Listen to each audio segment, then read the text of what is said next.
ಇವಾಗ 22 ಸೆಕೆಂಡ್ಸ್ ಇದೆ. ಆಮೇಲೆ ಇದು ಸೀಲಿಂಗ್ ಟೈಮ್, ಇದನ್ನು ಪ್ರೆಸ್ ಮಾಡಿದೆ ಸೀಲಿಂಗ್ ಟೈಮ್ 2.6 ಸೆಕೆಂಡ್ಸ್ ಇದೆ. ಇವಾಗ ನೀವು ಬೇಕೆಂದರೆ ಕಡಿಮೆನೂ ಮಾಡ್ಕೋಬೋದು, ಜಾಸ್ತಿನೂ ಮಾಡ್ಕೋಬೋದು ಆ ಥರ.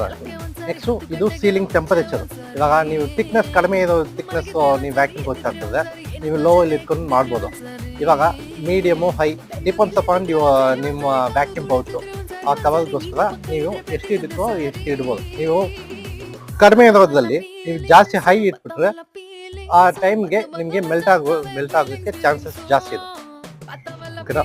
ಇವಾಗ ಇಲ್ಲಿ ನೋಡಿ, ಈ ಮಿಷಿನ್ದು ಪಂಪು ಎಷ್ಟು ದೊಡ್ಡದಂತ ಪಂಪು ತೋರಿಸ್ತೀನಿ ನೋಡಿ.